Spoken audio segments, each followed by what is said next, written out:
Bon. Bonsoir à tous et bienvenue avant de commencer les horreurs de ce soir. J'ai juste une petite annonce à faire. Certains d'entre vous m'ont demandé à propos du message d'anniversaire.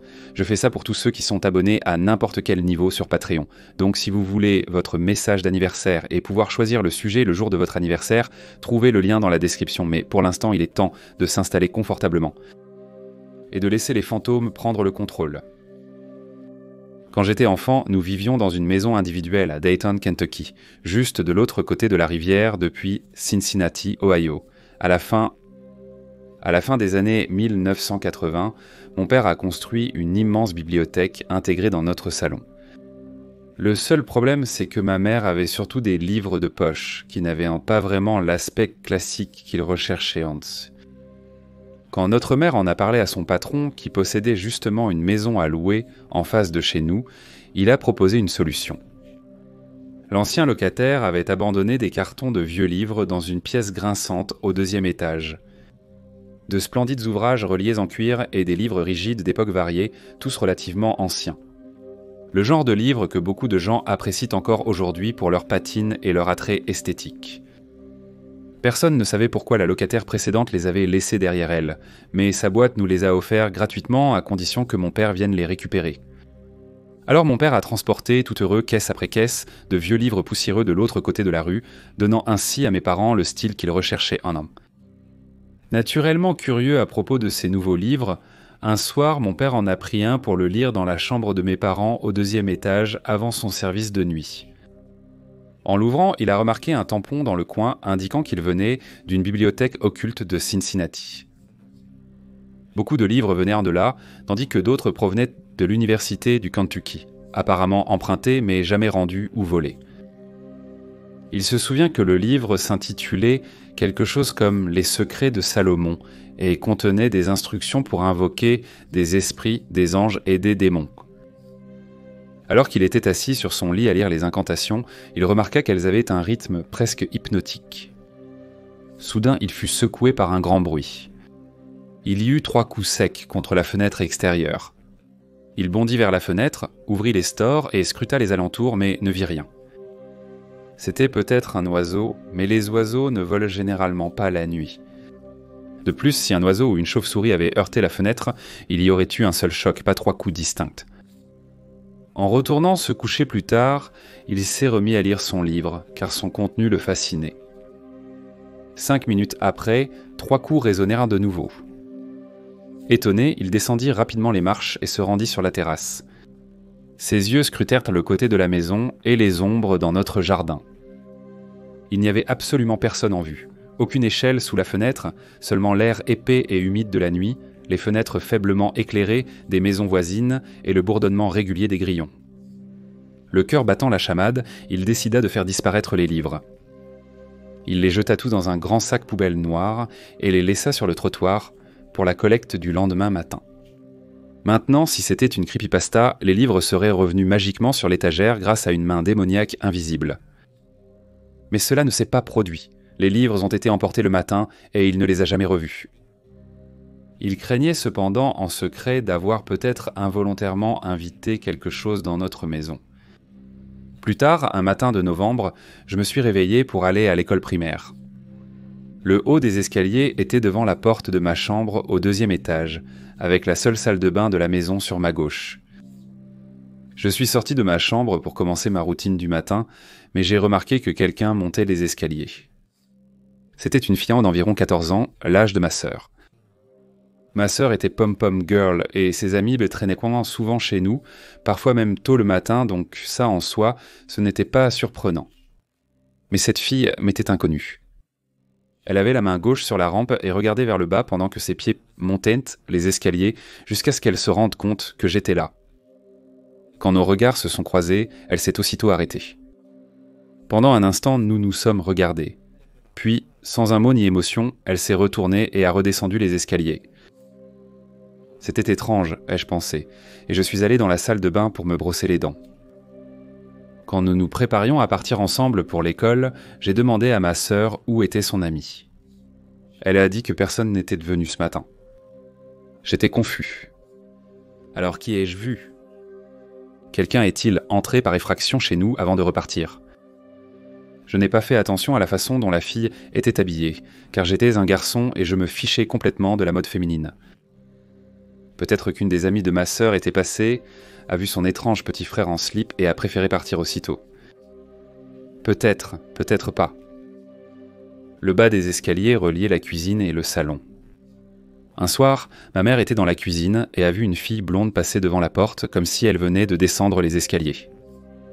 Ma mère a été surprise de découvrir que ma sœur avait une amie à la maison. Lorsqu'elle est entrée dans notre salon pour voir qui c'était, personne n'était là. Un soir, j'étais seul à la maison, et comme beaucoup d'enfants, j'avais peur quand j'étais laissé seul la nuit. J'ai allumé toutes les lumières et mis de la musique pour apaiser mes peurs, car c'était des années avant que j'apprenne à laisser l'obscurité prendre le contrôle. Ayant besoin d'aller aux toilettes, je suis monté prudemment l'escalier, chaque marche me donnant l'impression de m'éloigner un peu plus de la sécurité du salon bruyant et bien éclairé. J'avais peur de fermer la porte des toilettes, comme si je risquais d'être piégé à l'intérieur si quelque chose apparaissait. Alors je l'ai laissée grande ouverte au cas où je devrais m'enfuir. C'était une toute petite salle de bain, et je me tenais devant le miroir du lavabo qui reflétait la vue sur le haut de l'escalier. Soudain, en un clin d'œil, une ombre a filé devant la porte et a dévalé les escaliers. Ça ressemblait à un ballon de basket noir et flou, pas flou à cause de poils, mais parce que les contours étaient indistincts, indéfinis et sans forme. Étonnamment, je n'étais pas terrifié mais choqué, voire intrigué car j'étais un enfant passionné par les mystères non résolus. Je suis sorti et j'ai regardé autour, mais je n'ai rien vu. Aucun papillon de nuit ni ombre, rien qui puisse expliquer ce que je venais de voir. Tu te souviens de la maison en face, là où mon père a trouvé les livres occultes ? Finalement, cette maison a été occupée par un ami de ma mère, un policier du coin qui, malgré son statut d'homme de loi, faisait de façon obsessionnelle des copies illégales de cassettes Video Home System louées. Il avait des piles et des piles de films piratés qui s'entassaient en taureau dans son salon, chacun étiqueté à la main. Avec des centaines de cassettes, on économisait quelques dollars sur les nouveautés en empruntant ces copies. Cette maison m'a toujours donné la chair de poule, mais le policier avait un fils appelé Brandon, qui avait à peu près mon âge. Quand j'avais environ 10 ans et que je vivais juste en face de Brandon, nous sommes devenus amis. Et comme la plupart des jeunes non-garçons dans une ville relativement pauvre, c'était cool d'être espiègle. Si tu composes le 666, tu peux parler au diable, m'a dit Brandon un jour d'été. Même enfant, j'étais incrédule face à cette absurdité apparente. Nous avons décidé de vérifier cette affirmation, mais j'ai refusé qu'on appelle le diable de chez moi. Mes parents seraient furieux. Qui savait le coût élevé d'un tel appel longue distance ? Brandon, de plus en plus rebelle, a dit qu'on pouvait utiliser le téléphone de ses parents en leur absence. C'était quand tout le monde avait un téléphone fixe, alors il se tenait dans la cuisine où le seul appareil était relié au mur par un fil. Je me tenais près de sa porte latérale, prêt à sortir rapidement si un gopeman ou quelqu'un en spandex rouge apparaissait. Entre nous, bien hors de portée, il y avait leur télé avec les piles de cassettes Video Home System piratées. Brandon décrocha le téléphone et nous échangeâmes un regard. Je devenais de plus en plus nerveux. C'était le milieu de la journée, le soleil brillait fort dans la maison et l'air était immobile. Dès qu'il a appuyé sur le 3e 6, des dizaines de cassettes Video Home System sont tombées par terre, s'écrasant contre la télévision comme si une main invisible les avait poussées. Sans me soucier du bien-être de mon ami, j'ai filé directement chez moi. Peu après, Brandon s'est présenté à ma porte. S'il m'avait fait une blague brûlante, il aurait dit « je t'ai eu », ou il aurait raconté à tous les enfants du quartier comment il m'avait fait peur, mais cela n'est jamais arrivé. Il était aussi confus que moi et nous n'avons jamais trouvé d'explication, à part dire que c'était une coïncidence très étrange. Des années plus tard, vers 2015, la police a découvert un corps enterré dans ce même sous-sol. Un ancien militaire de l'Air Force de 55 ans était décédé dans la maison. Quelqu'un avait creusé un trou dans le sol du sous-sol, placé son corps dans la terre et coulé du béton par-dessus lui. Son gardien a continué à utiliser ses cartes de crédit et a touché sa pension militaire alors qu'il était mort. L'autopsie n'a pas pu déterminer la cause du décès, donc il n'y avait pas assez de preuves pour accuser quelqu'un de meurtre, même si elle a plaidé coupable de fraude. On ne sait pas si elle a jamais été accusée d'outrage à un cadavre, bien que plusieurs personnes vivaient apparemment dans la maison avec elle. C'était la même maison où mon père a trouvé ses livres occultes, et où mon ami et moi avons essayé d'invoquer le diable. L'homme a été enterré dans le sous-sol après notre passage là-bas, mais je pense que cela vaut quand même la peine d'être mentionné, car nous avons toujours ressenti quelque chose de très étrange dans cette maison. Quand j'avais environ 13 ans, nous avons emménagé dans une nouvelle maison dans la ville voisine de Bellevue. C'était une belle maison en briques avec un toit en ardoise en forme de tourelle et des planchers en bois franc. Pendant un certain temps, rien ne s'est passé après notre emménagement. Une nuit, alors que mon père était seul chez lui, la lumière de la cuisine s'est allumée sans raison apparente. Il est allé dans la cuisine et a éteint la lumière, pensant qu'il devait y avoir un court-circuit dans l'interrupteur, puis il était retourné à sa place dans le salon. Du coin de l'œil, il a vu la lumière de la cuisine se rallumer. Quand il a inspecté l'interrupteur cette fois-ci, il a vu qu'il avait été physiquement remonté, comme si quelqu'un l'avait allumé. C'est à ce moment-là qu'il a commencé à soupçonner que nous avions peut-être un esprit. Mes parents et ma sœur, dont les chambres étaient au 2e étage, ont eu diverses expériences, notamment entendre des pas dans l'escalier la nuit. Ma sœur se souvient avoir senti quelqu'un lui tapoter l'épaule dans sa chambre. Elle s'est retournée pour voir qui c'était, mais personne n'était là. Il y a eu beaucoup de petites expériences comme celle-là. Une nuit, alors qu'il était seul, mon père a vu à ses côtés son père décédé, mon grand-père assis près de lui. Mon père dit qu'il n'avait rien d'un fantôme. Il avait exactement la même apparence que de son vivant. Même s'il ne se souvient pas de tout ce que son père lui a dit, mon père se rappelle qu'il traversait une période difficile et que mon grand-père l'a rassuré en lui disant que tout irait bien. Puis, aussi vite qu'il était apparu, il a disparu. Le sentiment général était que les esprits n'étaient pas malveillants, mais qu'ils aimèrent parfois nous rappeler que nous partagions le même espace. Derrière cette maison se trouvait un double garage qui avait été transformé en petite maison d'amis que nous appelions le cottage. Cependant, l'activité paranormale dans ce bâtiment était d'un tout autre niveau.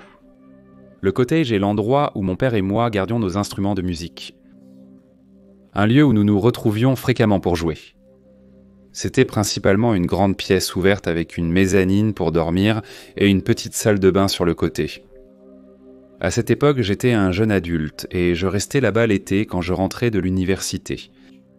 Mes expériences se résumaient surtout à une impression d'être observé, et parfois je me réveillais au milieu de la nuit avec la sensation intense que si je regardais en bas depuis la mezzanine, je verrais quelque chose dans la pièce. Alors j'ai réagi comme tout froussard digne de ce nom. À la place, je me suis caché sous la couette. Un soir, en allant de la maison principale au cottage, j'ai remarqué la lumière allumée de la salle de bain par une fenêtre extérieure. J'ai vu la silhouette de quelqu'un qui bougeait, son ombre projetée sur les stores fermés de la salle de bain. Ce n'était pas un problème. Mes parents et d'autres membres de la famille pouvaient jouer parfois aller et venir comme ils le voulaient, car le cottage était en gros notre espace social. En entrant, la porte de la salle de bain était fermée. J'ai attendu patiemment de voir qui en sortirait. J'ai longuement attendu, mais personne n'est sorti et la porte est restée close. À ce moment-là, j'ai commencé à me demander s'il y avait un problème. Alors j'ai frappé à la porte de la salle de bain et j'ai demandé « Allô ? Vous êtes tombé dedans ?» Silence complète.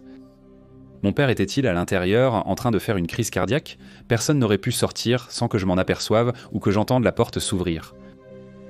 J'ai tourné la poignée et poussé. C'était ouvert. Il n'y avait personne à l'intérieur.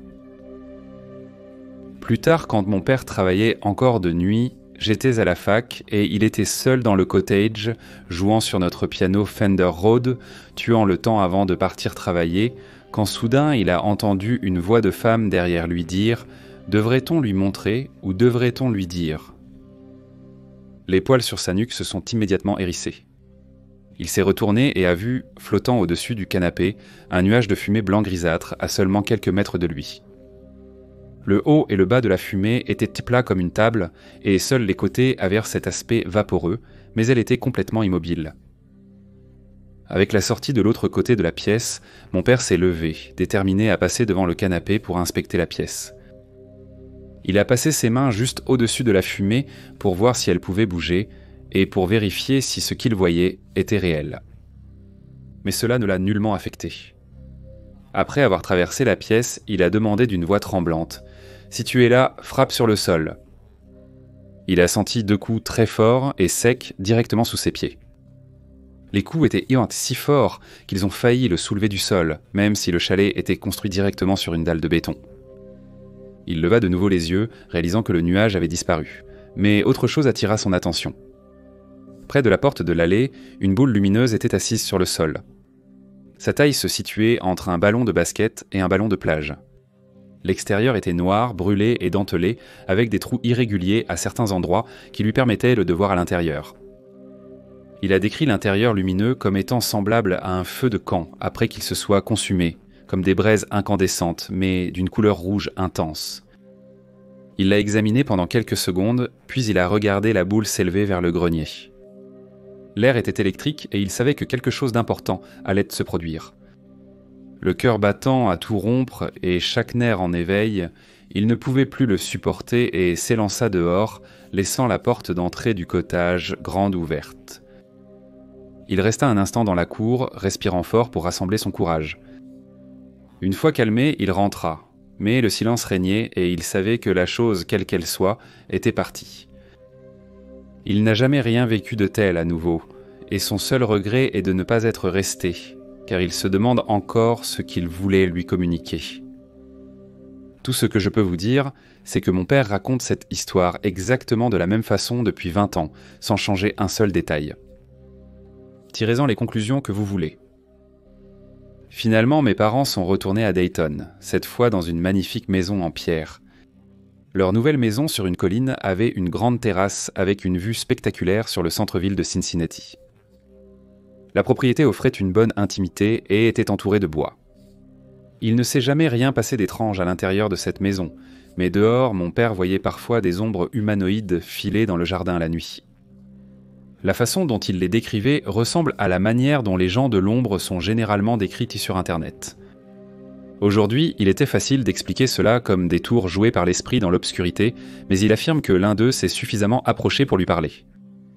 Un soir d'automne, alors qu'il se détendait sur la terrasse en profitant de l'air frais, il a entendu une voix désincarnée dans l'obscurité lui dire simplement « Tu vas recevoir de l'argent ».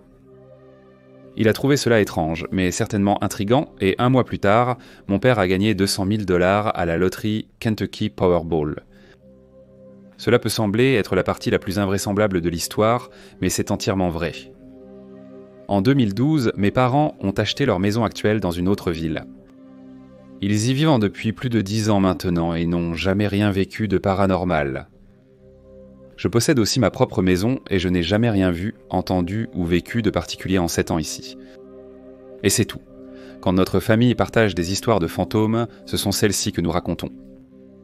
Je les ai gardées pour la postérité, en espérant que cela vous ait plu. J'ai quand même une histoire bonus. La dernière histoire n'est peut-être pas vraiment une histoire de fantôme, mais elle mérite quand même d'être partagée. Quand j'étais ado à la fin des années 90, j'ai entendu parler d'une technique censée permettre de parler à son ange gardien.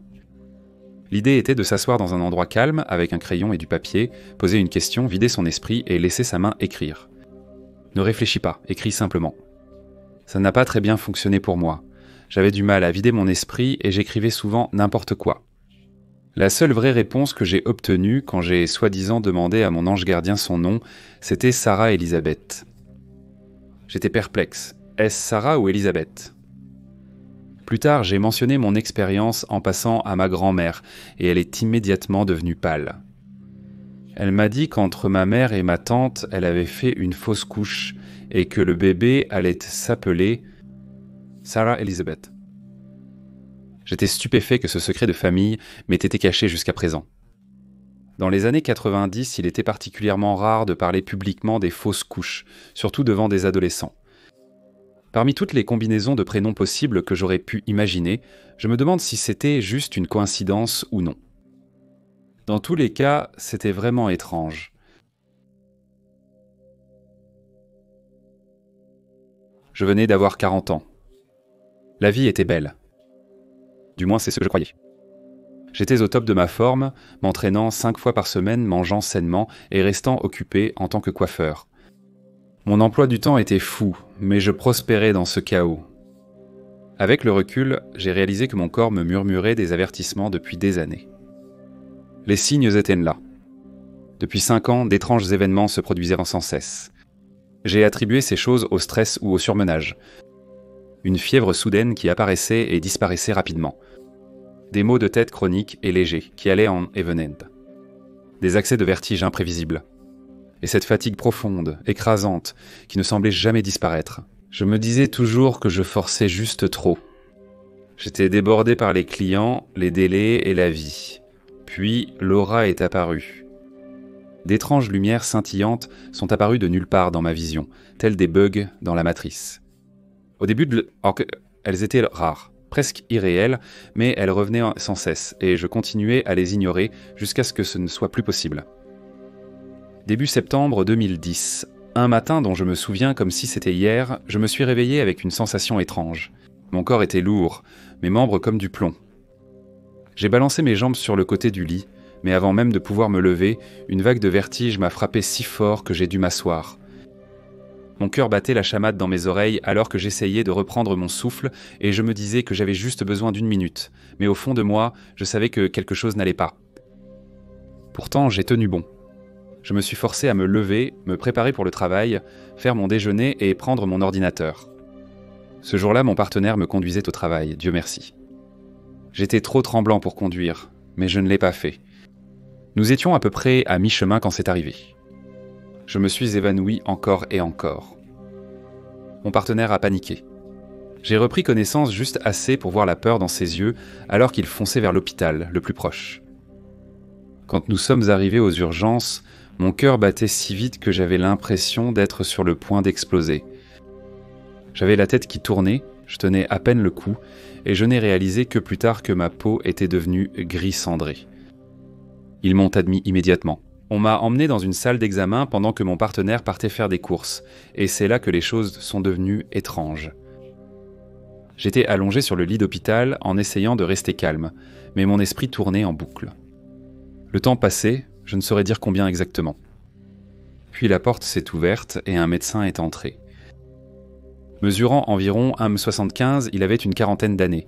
Mais le plus frappant était vanté de ses grandes lunettes à monture dorée, brillantes comme tout droit sorties des années 70. Elles étaient trop brillantes, presque irréelles. Même dans mon état de faiblesse, j'ai remarqué que c'était étrange, comme si ces lunettes n'appartenaient pas à notre époque. Mais malgré l'étrangeté de la situation, je n'avais pas peur. Sa présence était apaisante. Il ne disait pas grand-chose, il m'examinait simplement avec ses mains glacées qui faisaient maintenant parcourir un frisson dans tout mon corps. Son toucher était différent, trop froid, mais sa voix était apaisante lorsqu'il a enfin parlé. « Ne t'inquiète pas, tout ira bien. » Il y avait une certitude dans ses paroles que je ressentais au plus profond de moi. Il a quitté la pièce après cela et je ne l'ai jamais revu. J'ai été hospitalisé pendant 2 mois. Les étourdissements, la fatigue et les problèmes cardiaques n'étaient que la partie émergée de l'iceberg. Finalement, ils ont découvert la cause. Lymphome à cellule B, stade 4. Une forme rare de cancer, dont seulement 2% des personnes diagnostiquées survivent. J'étais au stade 4, c'est-à-dire pas de retour en arrière. L'oncologue a été direct sur la situation. Ils m'ont immédiatement mis sous chimiothérapie, mais à la fin décembre, après 3 cycles, les tumeurs dans mon abdomen ne rétrécissaient pas. Les médecins avaient de mauvaises nouvelles. Ils devaient intensifier la chimiothérapie de manière agressive, avec des doses plus élevées et des médicaments plus puissants. Mais cela avait un prix. Le premier traitement a tout volé. J'ai perdu toute sensation dans mes mains, mes jambes et des bras, mes jambes et mes bras. Je ne pouvais marcher sans aide. Ils m'ont dit que je ne pourrais plus jamais coiffer, et ils m'ont dit que si c'était plus agressif et que la chimio ne fonctionnait pas, il me restait 1 mois à vivre. J'allais mourir, et je l'ai accepté. Je ne sais pas comment décrire ce qui s'est passé ensuite. J'ai eu ce que certains appelleraient un éveil spirituel. J'ai fait la paix avec mon destin. Mais au fond de moi, je savais que je n'allais pas mourir. Une semaine après avoir commencé la nouvelle chimio, quelque chose d'impossible s'est produit. Les tumeurs dans mon abdomen ont disparu. Les médecins ne comprenaient enfin pas, mais moi oui, car je me souvenais. Avant d'être transféré pour une greffe de moelle osseuse, je voulais remercier le personnel qui s'était occupé de moi. Mais il y avait une personne que je devais voir, le médecin, celui avec les lunettes dorées qui m'avait dit que tout irait bien. J'ai demandé à parler à l'infirmière en chef, qui m'a regardé d'un air perplexe. Quel médecin ? Elle a demandé en penchant la tête. J'ai décrit sa taille, son âge et ses lunettes incroyablement brillantes. Chérie, personne de ce type ne travaille ici. Je suis ici depuis 30 ans, je connais tout le monde et personne comme ça n'a jamais travaillé aux urgences. Mon cœur s'est arrêté, je n'étais pas fou, j'avais senti ses mains, j'avais entendu sa voix, il était là, mais il ne l'était pas. Était-ce un ange, un esprit, un fantôme ? Je ne sais pas, mais il était réel et je savais au plus profond de mon âme que ses paroles avaient du pouvoir. Tu vas t'en sortir. Je me suis accroché à ces mots à chaque séance éprouvante de chimio, à travers la douleur, la peur, le désespoir. Et d'une manière ou d'une autre, j'ai survécu. La greffe de moelle osseuse a été un succès. Contre toute attente, j'ai vaincu un lymphome de stade 4. Mes mains et jambes, inutiles après la chimiothérapie agressive, ont guéri. Le médecin disait que je ne marcherais plus. Mais maintenant je marche et j'ai repris la coiffure. Je ne devrais pas être là, mais j'y suis. Et je sais pourquoi. C'est grâce à lui. J'ai essayé de l'expliquer, de le rationaliser, mais je n'y arrive pas. Et je n'en ai pas besoin. Je sais ce qui s'est passé et que quelqu'un veillait sur moi ce jour-là. J'ai défié les pronostics. Je suis en vie. Et je n'oublierai jamais l'homme qui m'a dit que tout irait bien. L'homme qui, pour la plupart des gens, n'a jamais existé. Les gens disent qu'il y a une petite fille dans le laboratoire où je travaille à Querétaro. J'ai entendu ces histoires d'innombrables fois. Des chuchotements échangés pendant les gardes de nuit.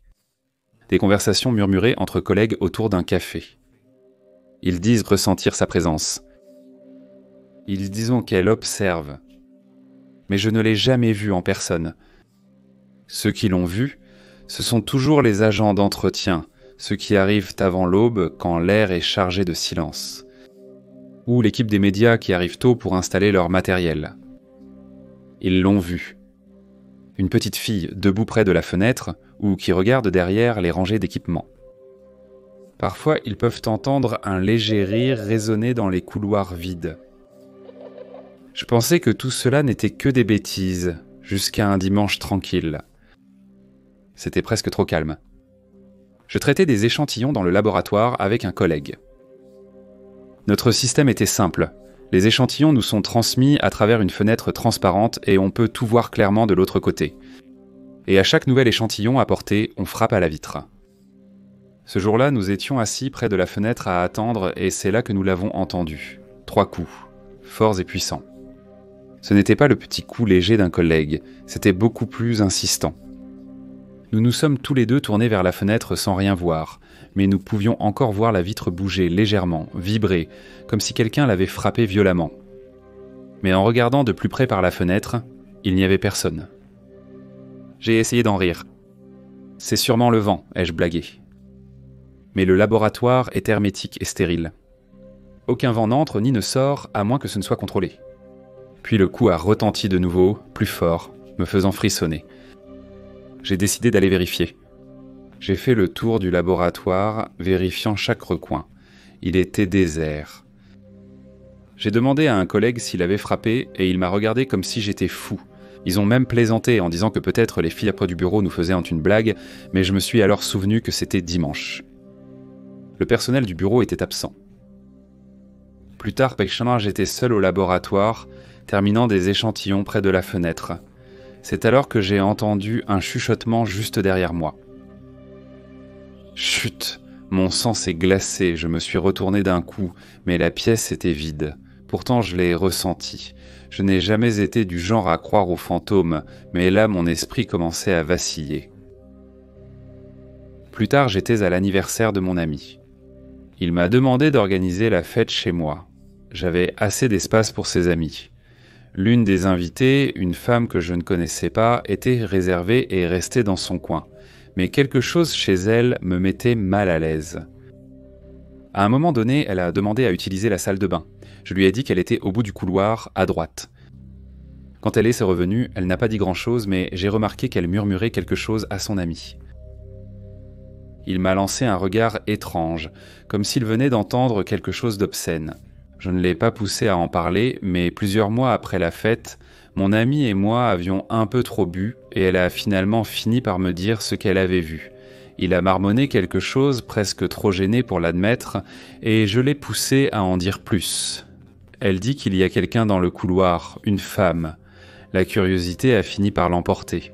Un peu plus tard, je m'amusais avec un de ces filtres animes sur TikTok, ceux qui transforment tes photos en images de style animé, et j'ai décidé de prendre une photo du couloir. Quand le filtre a traité l'image, il y avait une femme. Faible, floue et impossible à confondre. Cette même semaine, d'étranges événements ont débuté. J'avais constamment l'impression qu'un fil était attaché à mon annulaire. Au début, j'ai mis ça sur le compte de mon imagination, mais la sensation ne disparaissait pas. C'était serré, presque comme si quelque chose me tirait. C'est devenu si réel que j'ai commencé à me gratter le doigt, essayant de desserrer ce qui s'y trouvait.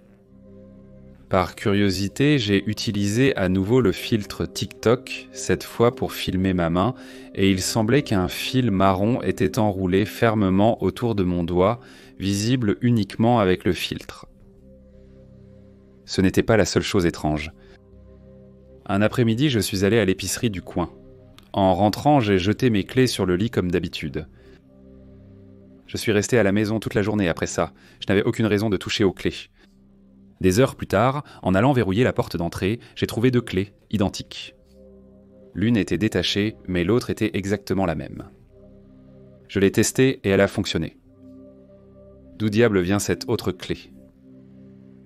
Un ami à moi a suggéré quelque chose, que peut-être ma maison a un portail vers l'au-delà. Je n'ai pas ri, parce qu'après tout ce que j'ai vu et ressenti, il a peut-être raison.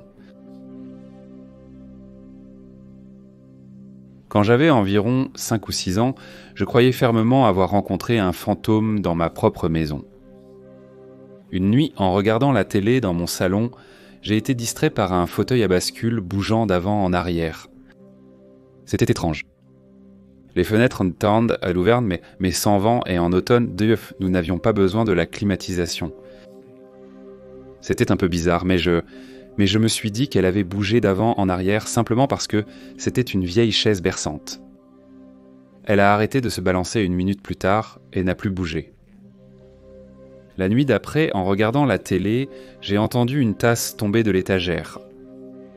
Quelque chose n'allait pas maintenant. Pourquoi serait-elle simplement tombée comme ça ? Je me suis dit que c'était probablement juste un courant d'air. Alors je suis allé vers la cuisine qui était juste à côté du salon, j'ai ramassé la tasse par terre et je l'ai remise à sa place. Il ne s'est rien passé la nuit suivante, ni celle d'après.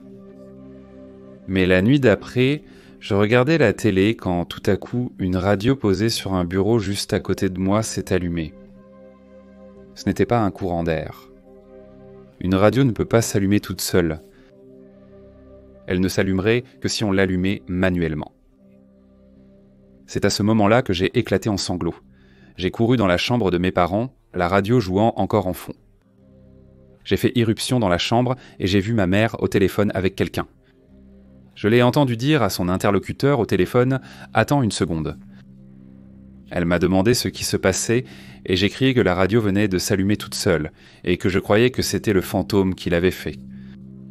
Elle leva les yeux au ciel, soupira et dit « Viens marcher avec moi ». Alors nous sommes allés ensemble au salon. De retour au salon, la radio était éteinte. Ma mère m'a alors dit « Tu vois, les fantômes, ça n'existe pas ». Je lui ai dit que j'étais sérieux, mais elle ne m'a pas cru. Elle est retournée dans sa chambre et a repris sa conversation là où elle l'avait laissée. Plus aucun mouvement soudain ne s'est jamais produit, mais j'ai eu tellement peur d'entrer dans ce salon pendant un moment. J'ai fini par affronter mes peurs plus tard, mais ça m'est toujours resté. Je sais que la plupart des gens ne croyaient pas au paranormal, mais j'étais fermement convaincu qu'un fantôme était dans ma maison à l'époque où je n'étais qu'un enfant. Quand j'avais environ 5 ans, je me réveillais au milieu de la nuit et je voyais une silhouette flotter dans le couloir entre ma chambre et celle de ma mère. Elle était toujours la même, une brune aux cheveux bouclés, vêtue d'une longue robe blanche flottante. Au début, je n'y ai pas prêté attention, pensant que ce n'étaient que les lumières de la rue dehors qui se reflétaient de façon étrange. Mais cela continuait, même pendant les nuits les plus sombres. Chaque fois que je la voyais, je paniquais, j'appelais ma mère, et dès que la lumière s'allumait, elle avait disparu. Ma mère m'a dit de ne pas avoir peur, que ce fantôme était mon ange, et elle m'a suggéré d'essayer de lui parler. Une nuit, j'ai rassemblé mon courage et j'ai chuchoté dans l'obscurité. « Qui es-tu » Ce qui s'est passé ensuite me hante encore. La présence calme, presque sereine, a changé. Sous elle, le sol brillait en rouge, comme des braises d'un feu mourant. Son visage restait inchangé, mais quelque chose de plus sombre clochait, et... Puis elle disparut, laissant derrière elle bien trop de questions auxquelles je ne pourrais jamais répondre, surtout parce que je ne l'ai jamais revue. C'était vers Pâques, et je dormais dans le lit avec ma mère, ce que je faisais souvent car l'obscurité me terrifiait. Mon chat était recroquevillé au pied du lit quand j'ai entendu des pas dans le couloir. Je me suis redressé, essayant de chasser le sommeil de mes yeux, et j'ai remarqué que les oreilles à soie de mon chat étaient redressées, son regard fixé sur le couloir. Puis nous avons aperçu une grande silhouette devant la porte de la chambre. Ses yeux brillaient d'un jaune maladif dans l'obscurité et ses oreilles étaient pointues, comme sorties d'un cauchemar. Il me fixait, immobile, comme s'il essayait de comprendre où j'étais. Mon sang s'est glacé. Mais je n'étais pas le seul à l'avoir remarqué. Ma chatte, d'habitude adorable, était déjà debout.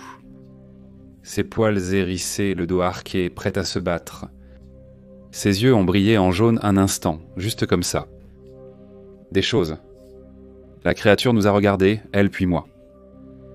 Puis elle s'est estompée, disparaissant au même endroit où la femme en blanc était toujours apparue. En grandissant, la frontière entre les rêves et la réalité est devenue encore plus mince. J'ai commencé à avoir ce que je ne peux décrire que comme des séquences sur le plan astral. L'une des premières a eu lieu chez mon père. Je me suis réveillé debout dans l'allée, regardant mon oncle travailler sur sa Firebird. J'étais là, le regardant, sentant l'air froid et l'odeur d'huile. Je savais que je n'étais pas réveillé, mais c'était trop réel pour être un rêve. Cette sensation, comme si mes yeux étaient fermés et ouverts en même temps, m'est devenue familière, et j'ai appris à l'associer à l'arrivée de quelque chose. L'une de mes expériences les plus terrifiantes s'est produite chez ma nourrice. Je faisais une sieste sur son canapé un après-midi d'été quand je suis tombé dans une autre séquence astrale. Je me suis réveillé et je l'ai vue assise sur sa chaise, son mari en face d'elle, et moi toujours endormi sur le canapé. Mais ce n'était pas le pire. Debout entre les deux chaises, il y avait moi, un double. Je ne sais pas pourquoi, mais je lui ai foncé dessus et c'était une erreur. Il m'a plaqué au sol. J'ai senti ses griffes et sa force, ce n'était pas qu'un rêve. J'ai eu mal, puis il a disparu. Mais ce n'était pas le cas. Même maintenant, de temps en temps, quand je me retrouve dans cet état entre deux, je suis sûr de pouvoir encore le sentir.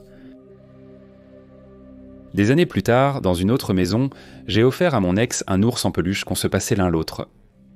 Elle l'aimait parce qu'il sentait comme moi, mais je te jure que cet ours n'était pas normal. On s'est tous les deux réveillés plusieurs fois en voyant cette fichue peluche bouger toute seule. Et je comprends à quel point ça paraît fou. J'ai déjà tenté de la purifier, espérant que ce qui y était lié disparaîtrait. Au moment où j'ai essayé, l'air est devenu lourd. Une peur profonde et primitive m'a envahi. Je sentais une présence dans la pièce qui observait et attendait. Nous avons décidé, il valait mieux le laisser tranquille. Quoi que contienne l'ours, cela ne partirait pas. La maison où je vis actuellement était hantée. Quelque chose monte et descend les escaliers la nuit, avec des pas lourds. Parfois, je traverse le couloir. Mon ex l'a vécu directement en se maquillant devant le miroir un soir. J'étais sous la douche et elle a crié quand elle a entendu les pas lourds derrière elle. « Quelque chose a marché bruyamment derrière toi ?» ai-je demandé calmement en sortant. Oui, elle tremblait encore. Burke, c'est juste l'esprit. Il est inoffensif. Une nuit, je me suis réveillé à 2h du matin au son de mon magnétoscope éjectant une cassette. Semi-endormi, j'ai aperçu une silhouette accroupie à proximité. Je croyais que c'était ma mère, mais non. Cette saleté a sifflé contre moi, et instinctivement, je me suis jeté contre le mur pour m'en éloigner le plus possible, puis elle a disparu juste après. Mais je n'arrivais pas à me débarrasser de cette impression d'être observé, et puis il y a eu les inscriptions. Des mots blancs sont apparus sur le mur derrière moi, accompagnés d'un visage qui sortait de l'ombre derrière l'étagère. Télé allumée, problème résolu. C'est arrivé de nouveau récemment, mais cette fois ce n'était pas un visage, c'était une personne entière. Et ça m'a laissé avec le même sentiment de terreur. Voici ma collection de choses étranges qui me sont arrivées tout au long de ma vie.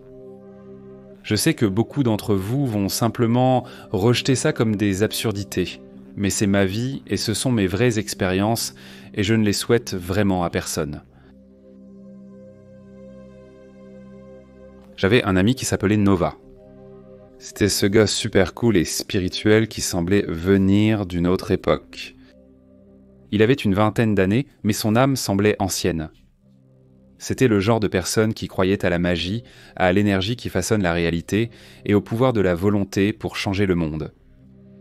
J'ai grandi dans le catholicisme et l'agnosticisme, sceptique envers tout ce que je ne pouvais pas percevoir directement. Mais Nova a totalement changé ma vie. Le courant est tout de suite passé entre nous, comme si on s'était toujours connus. Nous étions inséparables, comme des frères. Sa famille me connaissait bien, même si je ne les avais jamais rencontrés.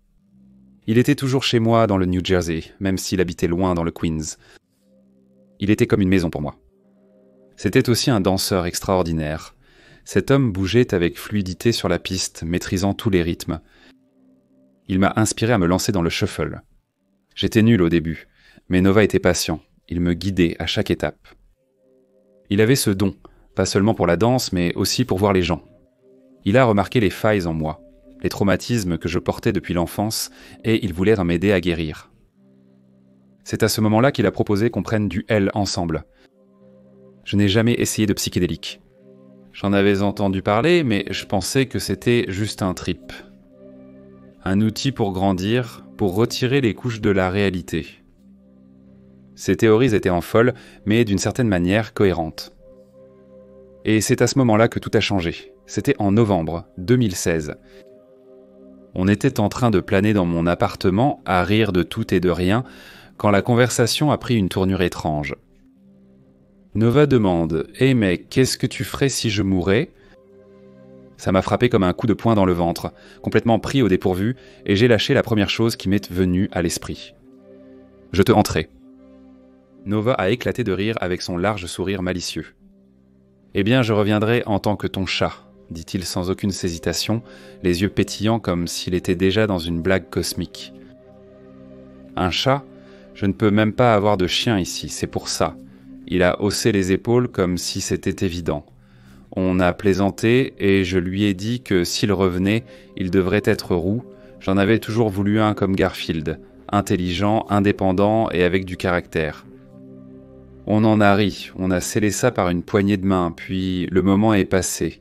On a continué notre journée, d'autres conversations ont suivi, mais je n'ai plus repensé à cette discussion avant l'année suivante. Avançons jusqu'en janvier 2017. Mon anniversaire approchait, le 3 février, et Nova et moi avions prévu d'aller en boîte où j'avais droit à des boissons gratuites si j'amenais 10 amis. Nous avions même prévu que j'aille chercher une amie commune en Pennsylvanie et que je la ramène le lendemain. Mais la vie en avait décidé autrement. Nova m'avait prêté quelques affaires et comptait sur moi pour le dépanner avec l'argent que j'attendais d'un remboursement. Le remboursement a traîné, les tensions sont montées, et quand février est arrivé, on ne se parlait plus. On s'est disputé et j'étais furieux. Il a oublié mon anniversaire et a passé la soirée avec un ami commun, venu le chercher. À minuit, en boîte et légèrement ivre, j'ignore son dernier message me demandant des nouvelles de l'argent. Je n'ai pas répondu, mais je ne savais pas que ce serait le dernier message qu'il m'enverrait. Le lendemain matin, je me réveille dans un cauchemar. Des messages et appels manqués mentionnant un accident de voiture et la disparition de Nova.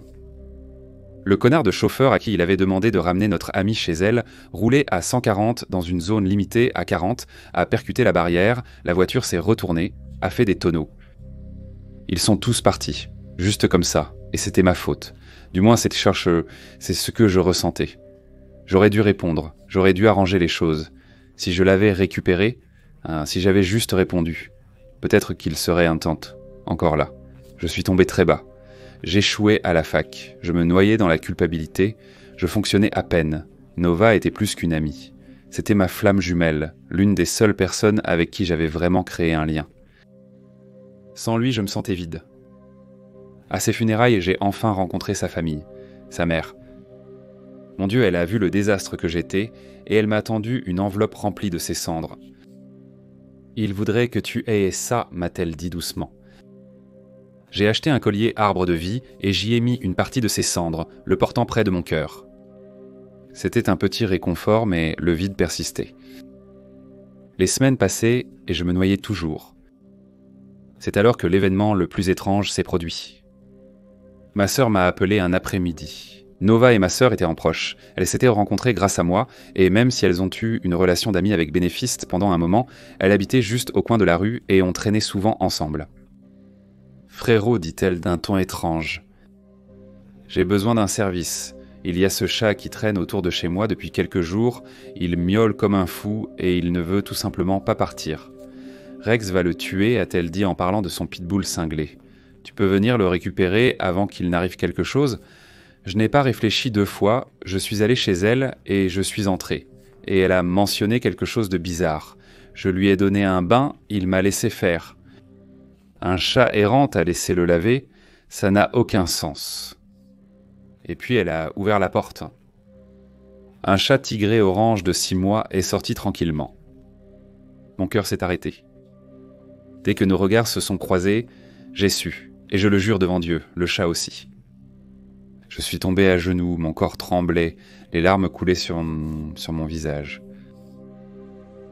C'était Nova, ma sœur a paniqué et a demandé ce qui se passait. Mais je l'ai simplement pris dans mes bras, je l'ai serré contre moi et j'ai chuchoté à travers mes larmes « C'est fini, il est revenu ». Bien sûr, elle ne m'a pas cru au début, pas avant que je lui parle de notre promesse, de la blague qu'on avait faite ce jour-là sur le fait de revenir en chat orange. Elle était sceptique, mais alors Nova a levé sa patte et l'a posée doucement sur mon collier, celui qui contient ses cendres, et il m'a regardé dans les yeux avec une intensité qui a transpercé mon âme. Ma sœur a crié. Moi non. Je le savais tout simplement. Après ça, la vie a repris son cours normal, dans la mesure du possible. Nova Chat fait maintenant partie intégrante de ma vie, m'aidant à guérir d'une façon inexprimable. C'était comme s'il n'était jamais parti, sachant exactement comment être présent pour moi, comme autrefois. Toute ma perspective sur la réalité a changé. J'ai cessé de remettre en question l'invisible, car je l'ai maintenant vécu. Ne m'en veux pas si tu ne me crois pas, je comprendrai. Mais je sais ce que j'ai vu, et je sais ce que j'ai ressenti. Nova a tenu sa promesse, et pour l'instant, je ne serai pas seul. C'est arrivé tard un soir chez ma tante. La pluie frappait doucement contre les fenêtres et la maison était silencieuse à part le bourdonnement lointain du réfrigérateur. Mes frères et sœurs, mon cousin et moi étions tous dans la chambre d'amis à discuter et à rire quand ma tante est soudainement apparue dans l'embrasure de la porte. « Quelqu'un peut éteindre la lumière du garage ?» a-t-elle demandé. La demande était simple, mais quelque chose à ce sujet m'a noué l'estomac. C'était peut-être juste l'heure de la nuit, ou peut-être la façon dont la maison se sentait. Mon grand frère a rejeté la tâche d'un haussement d'épaule, insistant que j'y aille avec ma sœur. Nous sommes entrés dans le couloir où la faible lueur provenant de la cuisine perçait à peine l'obscurité. La maison semblait plus froide qu'avant. L'air semblait étrangement lourd, comme si une présence invisible nous entourait et nous oppressait. Quand nous sommes arrivés au garage, la porte était déjà entr'ouverte. La lumière était encore allumée, j'ai pris une inspiration, j'ai ouvert la porte complètement et je suis entré. Rien ne semblait anormal, juste des boîtes de rangement, des étagères et la voiture de ma tante garée proprement au fond. J'ai tendu la main vers l'interrupteur et je l'ai éteint. Obscurité instantanée. Et c'est à ce moment-là que je l'ai vu. une silhouette grande se tenant juste à côté de la porte, à portée de main. Elle n'était pas là quand la lumière était allumée, mais maintenant, dans l'obscurité totale, c'était indéniable. Une forme solide de pure obscurité, plus sombre que l'obscurité elle-même. Elle n'avait aucun détail, c'était juste un vide en forme de personne. Au début, j'ai pensé que mes yeux s'adaptaient, que c'était peut-être mon esprit qui me jouait des tours, essayant de voir des formes là où il n'y en avait clairement pas. Mais elle ne disparaissait pas. Elle ne bougeait pas, elle était juste là, assez proche pour être touchée. Je ne pouvais pas respirer. Tout mon corps était paralysé par la peur, et j'avais l'impression qu'elle se jouait de moi, comme si elle voulait que je réagisse. Finalement, l'instinct a prévalu. J'ai fui ma sœur sur mes talons, nous courions vers la maison, laissant la porte du garage béante. De retour dans la chambre, mes cousins et mon frère nous ont regardés, intrigués. Nous avons essayé d'expliquer, essoufflés et tremblants, mais ils ont ri. Vous avez juste peur du noir. Mais ce n'était pas l'obscurité qui m'effrayait. C'était ce qui se trouvait à l'intérieur. Aucun de nous n'a dormi cette nuit-là. Allongés, éveillés, nous fixions la porte, attendant qu'il se passe quelque chose. Mais rien ne s'est passé. Je suis content que ma tante ait déménagé de cette maison. Ils ne nous ont jamais cru. Honnêtement, je ne leur en veux pas. Si on m'avait raconté ce qu'on a vu cette nuit-là, je ne l'aurais pas cru non plus. Quand j'avais environ 10 ans, je dormais chez mes grands-parents. C'était un petit endroit chaleureux qui sentait toujours les vieux livres et le pain fait maison. J'y avais passé tellement de nuits, mais celle-ci était différente. Je ne sais pas pourquoi je me suis réveillé. C'était peut-être simplement l'un de ces moments où ton corps ressent quelque chose avant que ton esprit ne comprenne. Et je suis resté là, immobile, à fixer le plafond, essayant de me forcer à me rendormir. Jusqu'à ce que je l'entende.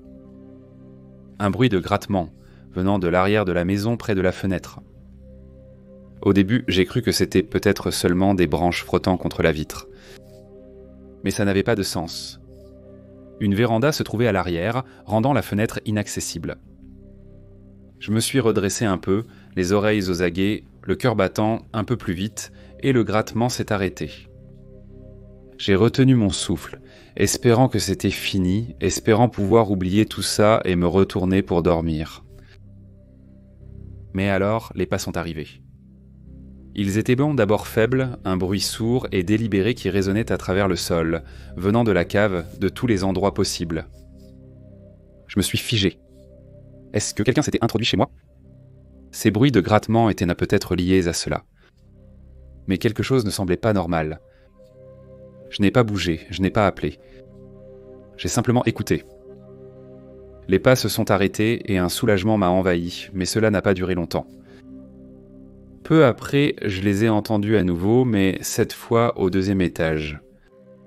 Maintenant, la panique a commencé à s'installer. Mes grands-parents dormaient au bout du couloir, complètement inconscients. Moi, j'étais allongé, paralysé, écoutant quelque chose qui n'aurait pas dû être dans la maison se déplacer. Les pas se sont arrêtés de nouveau. Pendant un instant, le silence était si lourd que j'ai cru avoir tout imaginé. Mais ensuite, ça a recommencé. Mais cette fois, il semblait me venir droit vers moi. Mon sang s'est glacé. Les pas étaient tout lents et délibérés. Je ne voyais rien, mais je le sentais. Quelque chose s'approchait. Je n'arrêtais pas de me dire qu'il fallait crier, courir ou simplement bouger, mais je n'y arrivais pas. J'étais figé sur place, les yeux écarquillés, fixant la porte, attendant de voir ce qui venait pour moi. Mais il n'y avait rien. Pas d'ombre, pas de silhouette, juste des bruerans de pas. J'ai jeté la couverture sur ma tête, en fermant les yeux très fort. Si je ne pouvais pas le voir, peut-être que tu ne pouvais pas me voir non plus. Je me suis dit de simplement m'endormir, de dormir et que tout serait fini. Mais le sommeil ne venait pas. Et puis la chaîne a cliqueté. Mon cœur s'est arrêté. Les voisins avaient un chien qui sortait la nuit, et je l'entendais parfois courir dans la cour avec ses chaînes qui cliquetaient ensemble. Mais ce bruit ne venait pas du jardin d'à côté. Il était juste à côté de moi. Le bruit était si proche, comme une chaîne suspendue dans l'air juste à côté de mon oreille. Ma respiration s'est arrêtée. Je n'ai pas bougé. Impossible. Je suis resté caché sous les couvertures, les serrant si fort que mes jointures me faisaient la malle. Le bruit de la chaîne était terriblement proche. Je pouvais sentir le métal froid frôler pratiquement ma peau, et pourtant, il n'y avait personne. Je suis resté figé un long moment, paralysé par la peur, n'osant même pas respirer. J'ai dû rester là-dessous pendant des heures. Et d'une manière ou d'une autre, malgré la peur, j'ai réussi à me forcer à dormir. Que ce soit ça ou l'épuisement, à toi de choisir. Quand je me suis réveillé le matin, la lumière du soleil traversait la fenêtre comme si de rien n'était. Mais je savais que ce n'était pas un rêve. Quelques jours plus tard, j'en ai parlé à ma mère. Je m'attendais à ce qu'elle en rie et me dise que j'imaginais des choses. Mais le regard dans ses yeux disait le contraire, de la reconnaissance. Vous voyez, elle a grandi dans cette maison. Et il s'avère qu'elle avait vécu des choses de taille similaire quand elle était plus jeune. Je n'ai plus jamais dormi chez mes grands-parents après ça. Et honnêtement, je ne pense pas vouloir savoir ce qui se promenait vraiment cette nuit-là.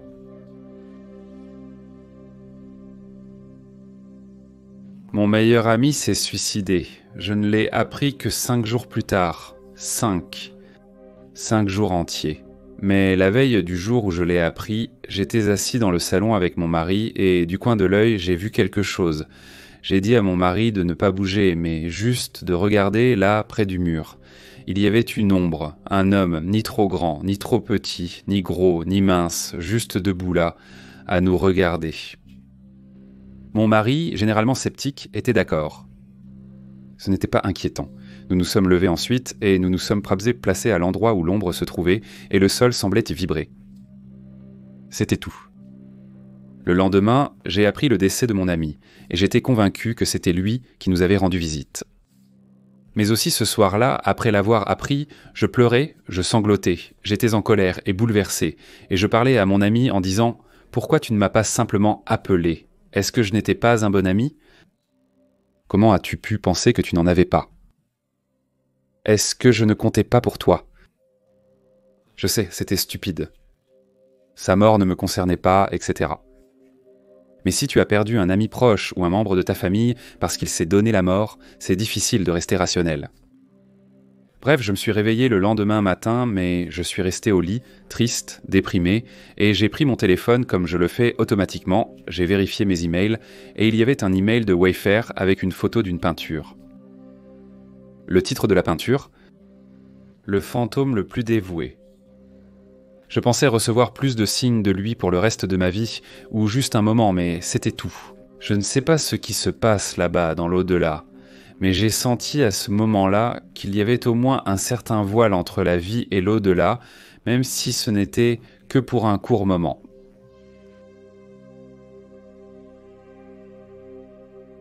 Quand j'avais environ 11 ans, j'étais vraiment passionné par l'horreur, les choses effrayantes et bizarres. À l'époque, j'étais aussi très religieux et je croyais en Dieu et aux anges, mais depuis, je suis devenu plus sceptique. Cependant, il y a 3 rencontres étranges de mon enfance que je n'ai jamais pu expliquer. L'une visuelle, l'une auditive et l'une physique. Un soir, mes parents sont sortis à une fête, me laissant seul avec mon petit frère en bas âge. Nous étions dans le salon en train de regarder la télé quand tout à coup, j'ai vu une silhouette blanche, sans visage ni corps, flotter depuis la cuisine vers le sous-sol. Elle n'avait aucun trait distinct, juste cette forme pâle et fantomatique. Le plus étrange, c'est que je n'étais pas aussi terrifié que je l'aurais cru si jamais je voyais un fantôme. Je suis juste resté complètement figé sous le choc en la regardant disparaître. La rencontre auditive a eu lieu à 3h du matin et j'étais encore éveillé quand j'ai soudain entendu une femme d'âge moyen pleurer sous ma fenêtre. Voilà le truc. Ce n'était pas dans un immeuble où quelqu'un aurait pu se tenir dehors. J'ai grandi en Islande et la maison de mon enfance se trouve dans une région qui a peut-être autrefois été un terrain viking. Le son était clair, comme si elle était juste dehors, mais quand j'ai regardé par la fenêtre, il n'y avait rien, aucune trace de pas dans la neige, pas de vent portant le son, juste le silence. Une autre fois, vers 3h du matin, je me suis réveillé en entendant 3 coups distincts venant du bureau sous mon lit. J'avais un lit superposé avec un bureau intégré en dessous, donc quoi que ce soit qui ait frappé venait directement sous moi. Alors que je restais là, figé par la peur, tout mon lit s'est soudainement mis à trembler. J'étais terrifié, puis j'ai perdu connaissance. Je ne me souviens pas de m'être endormi ni de m'être calmé. C'était juste de la terreur, puis le noir complet. Ces expériences me hantent encore, et j'aimerais beaucoup savoir ce que vous en pensez. Paralysie du sommeil ? Une hallucination hypnagogique ou quelque chose de plus ? Quelqu'un a-t-il vécu des expériences similaires et voudrait les partager ? Je suis tout oui. Salut, c'est Mort. Merci d'avoir écouté, j'espère que vous avez apprécié les histoires de fantômes de ce soir autant que moi.